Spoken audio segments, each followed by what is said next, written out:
तो आज हम पढ़ने जा रहे हैं स्लाइडिंग विंडो। इस वीडियो में बताऊंगा स्लाइडिंग विंडो होती क्या है, इसके क्वेश्चंस मैं लगाऊंगा अगली वीडियो में। तो स्लाइडिंग विंडो होती क्या है? Sliding window is an optimisation technique used on arrays और strings to avoid recalculating the same information repeatedly for continuous sub arrays और सब स्ट्रिंग। तो मतलब क्या है, स्लाइडिंग विंडो एक ऑप्टिमाइजेशन टेक्निक है जो कि हम लोग सब स्ट्रिंग या सब एरे पे लगाते हैं ताकि हमें कोई रिजल्ट दोबारा रिकैलकुलेट ना करना पड़े। किस टाइप का रिजल्ट? जैसे कि हमें अगर नंबर ऑफ सब एरेज या किसी भी सब एरेज या सब स्ट्रिंग पे कोई हमें ऑपरेशन लगाना हो तो उसके लिए हम स्लाइडिंग विंडो यूज़ कर सकते हैं। जैसे अगर कोई एग्जांपल लेना हो, अगर हमें के साइज़ के सब एरेज का सम निकालना और दिखाना है, जैसे हमारे पास एक एरे दिया है और के दिया है हमें 3 और हमें ये बताया है कि इसमें से कौन सा ग्रेटेस्ट सब एरे है के साइज़ का, हमें के साइज़ के सब एरे का ग्रेटेस्ट सम देना है। जैसे कि इसमें के साइज़ के सब एरे 3 दिया है। सब एरे क्या होता है? Continuous value.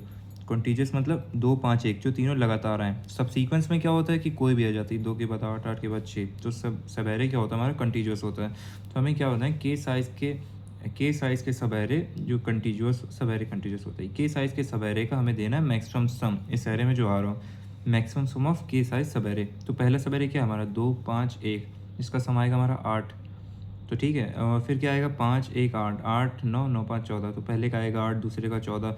अगर बिना स्लाइडिंग विंडो के करेंगे तो हम इसके लिए 2 लूप की जरूरत पड़ जाएगी। हम आई से स्टार्ट करेंगे, जाएंगे less than equal to size minus k तक, फिर हम लोग आई से लेके उस सब एरे का निकालेंगे। जैसे पहला 2 से स्टार्ट हो रहा है तो 2 5 1, फिर अगला आई हो जाएगा हमारा 5, तो स्टार्ट होगा हमारा 5 1 8, फिर अगला स्टार्ट आई आएगा 1 पर, तो 1 8 2 ऐसे करके निकालेंगे। तो इसकी टाइम कॉम्प्लेक्सिटी हमारी पहुँच जाएगी एन स्क्वायर नहीं आएगी, इसको आएगी हमारी एन क्रॉस के आएगी, n into k, n times k by n into k. जैसे for every I we are traversing k times, so it will be n into k.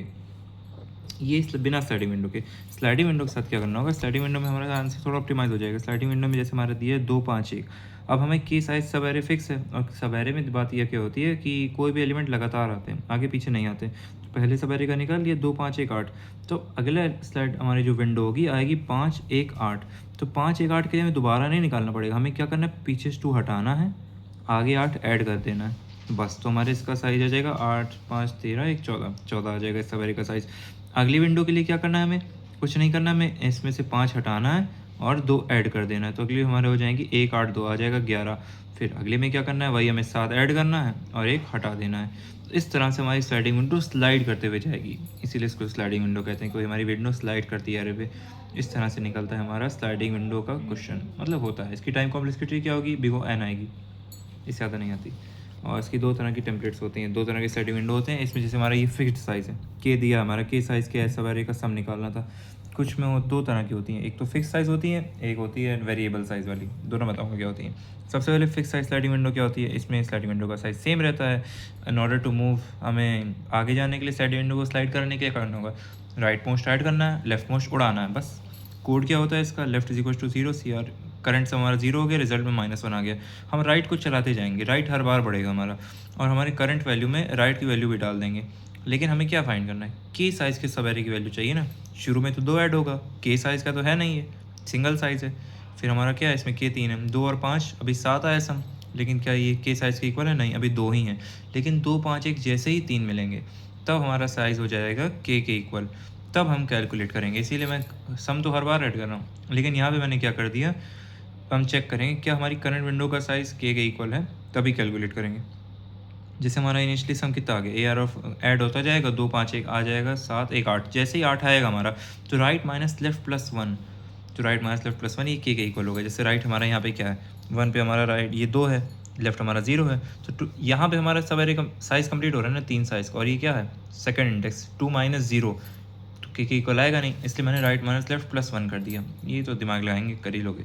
Right minus left plus 1 equal to k, जैसे ही हमारी window valid है तो result में हम लोग store कर देंगे करंट। फिर क्या कर देंगे? लेफ्ट वाले से पुराना उड़ा देंगे, ताकि हम 2 इस बार की हम 2 उड़ा दें। अगली बार हमारा 5 तो ऐड हो ही जाएगा ना।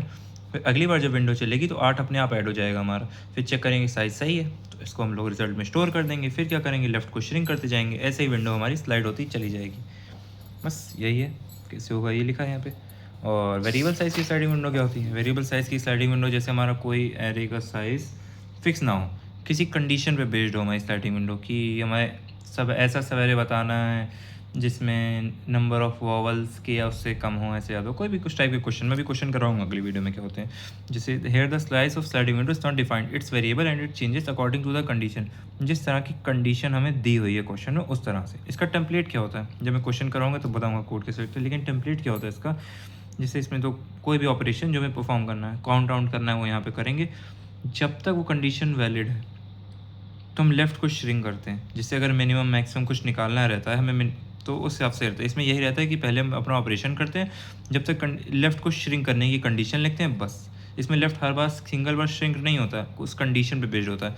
इससे क्वेश्चन क्या है मैं बताऊंगा। अभी इतना जानना जरूरी है कि स्लाइडिंग विंडो दो तरह के होते हैं, फिक्स साइज़ और वेरिएबल साइज़।